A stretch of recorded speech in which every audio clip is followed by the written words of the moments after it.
देवकी नंदन खत्री रचित रहस्य रोमांच से भरे तिलस्मी उपन्यास चंद्रकांता के पहले अध्याय के 15वें एपिसोड में आपका स्वागत है। जैसे जैसे यह उपन्यास आगे बढ़ेगा, इसका राज गहराता जाएगा, अतः साथ बने रहें। पिछले भागों का लिंक आई बटन और डिस्क्रिप्शन में उपलब्ध है, जरूर सुनें। वीडियो को लाइक और शेयर तथा चैनल को सब्सक्राइब भी कर लें। तो चलिए सुनते हैं आज का एपिसोड। हम पहले यह लिख चुके हैं कि महाराज शिवदत्त के यहाँ जितने अय्यार हैं सभी को तेज सिंह पहचानते हैं। अब तेज सिंह को यह जानने की फिक्र हुई कि उनमें से कौन कौन 4 आए हैं। इसीलिए दूसरे दिन शाम के वक्त उन्होंने अपनी सूरत भगवान दत्त की बनाई, जिसको तहखाने में बंद कर आए थे, और शहर से निकलकर जंगल में इधर उधर घूमने लगे, पर कहीं कुछ पता न लगा। बरसात का दिन आ चुका था, रात अंधेरी और बदली छाई थी। आखिर तेज सिंह ने एक टीले पर खड़े होकर जफील बजाई। थोड़ी देर में तीनों अय्यार, मैं, पंडित जगन्नाथ ज्योतिषी के उसी जगह पहुंचे और भगवान दत्त को खड़े देखकर बोले, क्यों जी, तुम नौगढ़ गए थे ना? क्या किया? खाली क्यों चले आए? तेज सिंह ने सभी को पहचानने के बाद जवाब दिया, वहां तेज सिंह की बदौलत कोई कार्यवाही न चली। तुम लोगों में से कोई एक आदमी मेरे साथ चले तो काम बने। पन्नालाल, अच्छा, कल हम तुम्हारे साथ चलेंगे। आज चलो, महल में कोई कार्रवाई करें। तेज सिंह, अच्छा चलो, मगर मुझको इस वक्त भूख बड़े जोर की लगी है। कुछ खा लूं तो काम में जी लगे। तुम लोगों के पास कुछ हो तो लाओ। जगन्नाथ, पास में तो जो कुछ है बेहोशी मिला है। बाजार से जाकर कुछ लाओ तो सब कोई खा पी कर छुट्टी करें। भगवान, अच्छा, एक आदमी मेरे साथ चलो। पन्नालाल साथ हुए। दोनों शहर की तरफ चले। रास्ते में पन्नालाल ने कहा, हम लोगों को अपनी सूरत बदल लेनी चाहिए, क्योंकि तेज सिंह कल से इसी शहर में आया है और हम सभी को पहचानता भी है। शायद घूमता फिरता कहीं मिल जाए। भगवान दत्त ने यह सोचकर कि सूरत बदलेंगे तो रोगन लगाते वक्त शायद यह पहचान ले, जवाब दिया, कोई जरूरी नहीं, कौन रात को मिलता है। भगवान दत्त के इनकार करने से पन्नालाल को शक हो गया और गौर से इनकी सूरत देखने लगा, मगर रात अंधेरी थी, पहचान न सका। आखिर को जोर से जफील बजाई। शहर के पास आ चुके थे। अय्यार लोग दूर थे, जफील सुन न सके। तेज सिंह भी समझ गए कि इसको शक हो गया। अब देर करने की कुछ जरूरत नहीं। झट उसके गले में हाथ डाल दिया। पन्नालाल ने भी खंजर निकाल लिया। दोनों में खूब जोर की भिड़ंत हो गई। आखिर को तेज सिंह ने पन्ना को उठा के दे मारा और मुसके कस बेहोश कर गठरी बांध ली तथा पीठ पर लाद शहर की तरफ रवाना हुआ। असली सूरत बनाए डेरे पर पहुंचे। एक कोठरी में पन्नालाल को बंद कर दिया और पहरे वालों को सख्त ताकीद कर आप उसी कोठरी के दरवाजे पर पलंग बिछवा सो रहे। सवेरे पन्नालाल को साथ ले दरबार की तरफ चले।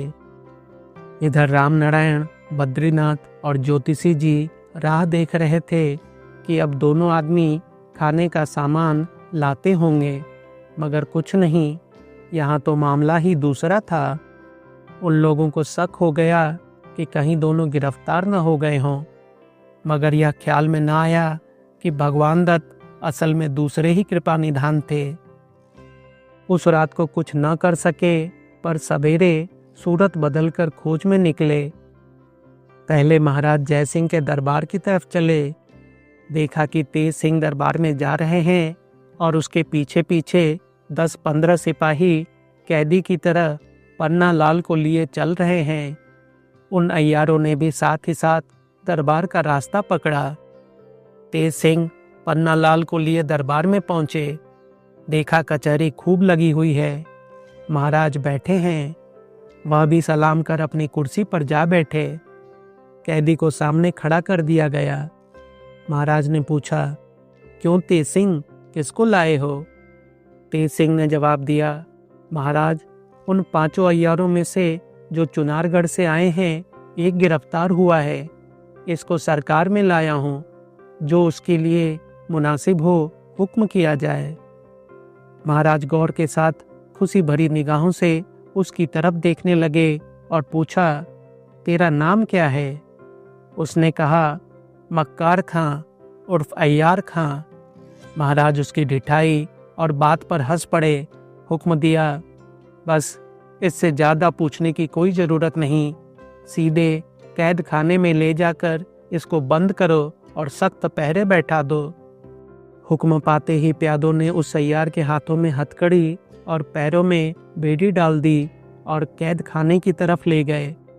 महाराज ने खुश होकर तेज सिंह को 100 असरफी इनाम में दी। तेज सिंह ने खड़े होकर महाराज को सलाम किया और असरफियां बटुए में रख ली। रामनारायण, बद्रीनाथ और ज्योतिषी जी भी भेष बदले हुए दरबार में खड़े यह तमाशा देख रहे थे। जब पन्नालाल को कैद खाने का हुक्म हुआ, वे लोग भी बाहर चले गए और आपस में सलाह कर भारी चालाकी की। किनारे जाकर बद्रीनाथ ने तो तेज सिंह की सूरत बनाई और रामनारायण और ज्योतिषी जी प्यादे बनकर तेजी के साथ उन सिपाहियों के साथ चले जो पन्नालाल को कैद खाने की तरफ लिए जा रहे थे। पास पहुंचकर बोले, ठहरो ठहरो, इस नालायक अय्यार के लिए महाराज ने दूसरा हुक्म दिया है, क्योंकि मैंने अर्ज किया था कि कैद खाने में इसके संगी साथी इसको किसी न किसी तरह छुड़ा ले जाएंगे। अगर मैं इसको अपनी हिफाजत में रखूंगा तो बेहतर होगा, क्योंकि मैंने ही इसे पकड़ा है। मेरी हिफाजत में यह रह भी सकेगा, सो तुम लोग इसको मेरे हवाले करो। प्यादे तो जानते ही थे कि इसको तेज सिंह ने पकड़ा है, कुछ इनकार न किया और उसे उनके हवाले कर दिया। नकली तेज सिंह ने पन्नालाल को ले जंगल का रास्ता लिया। उसके चले जाने पर उसका हाल अर्ज करने के लिए प्यादे फिर दरबार में लौट आए। दरबार उसी तरह लगा हुआ था। तेज सिंह भी अपनी जगह बैठे थे। उनको देख प्यादों के होश उड़ गए और अर्ज करते करते रुक गए। तेज सिंह ने इनकी तरफ देखकर पूछा, क्यों, क्या बात है?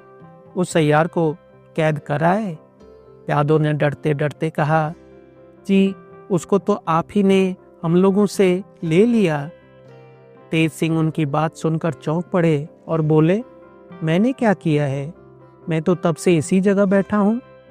प्यादों की जान डर और ताज्जुब से सूख गई। कुछ जवाब ना दे सके। पत्थर की तस्वीर की तरह जैसे कि तैसे खड़े रहे। महाराज ने तेज सिंह की तरफ देखकर पूछा, क्यों, क्या हुआ? तेज सिंह ने कहा, अय्यार चालाकी खेल गए। मेरी सूरत बनाकर उसी कैदी को इन लोगों से छुड़ा ले गए। तेज सिंह ने अर्ज किया, महाराज, इन लोगों का कसूर नहीं। अय्यार लोग ऐसे ही होते हैं, बड़े बड़ों को धोखा दे जाते हैं। इन लोगों की क्या बिसात है? तेज सिंह के कहने से महाराज ने उन प्यादों का कसूर माफ किया, मगर उस अय्यार के निकल जाने का रंज देर तक रहा। बद्रीनाथ वगैरह पन्नालाल को लिए हुए जंगल में पहुंचे। एक पेड़ के नीचे बैठकर उसका हाल पूछा। उसने सब हाल कहा। अब इन लोगों को मालूम हुआ कि भगवान दत्त को भी तेज सिंह ने पकड़ के कहीं छिपाया है, और यह सोच सभी ने पंडित जगन्नाथ से कहा, आप रमल के जरिए दरियाफ्त कीजिए कि भगवान दत्त कहाँ हैं। ज्योतिषी जी ने रमल फेंका और कुछ गिन गिना कर कहा, बेशक भगवान दत्त को भी तेज सिंह ने ही पकड़ा है, और यहाँ से 2 कोस दूर उत्तर की तरफ एक खोह में कैद कर रखा है। यह सुन सभी ने उस खोह का रास्ता लिया। ज्योतिषी जी बार बार रमल फेंकते हुए और विचार करते हुए उस खोह तक पहुँचे और अंदर गए। जब उजाला नजर आया तो देखा सामने एक फाटक है, मगर यह नहीं मालूम होता कि किस तरह खुलेगा। ज्योतिषी जी ने फिर रमल फेंका और सोचकर कहा, यह दरवाज़ा एक तिलिस्म के साथ मिला हुआ है और रमल तिलिस्म में कुछ नहीं कर सकता। इसके खोलने की कोई तरकीब निकाली जाए तो काम चले। लाचार वे सब उस खोह के बाहर निकल आए और अय्यारी की फिक्र करने लगे। आज का एपिसोड यहीं तक। अगले एपिसोड में जानेंगे कि क्या यह दरवाज़ा खुला भी। आगे की कहानी और रोचक होगी। तो मिलते हैं अगले एपिसोड में। तब तक के लिए धन्यवाद।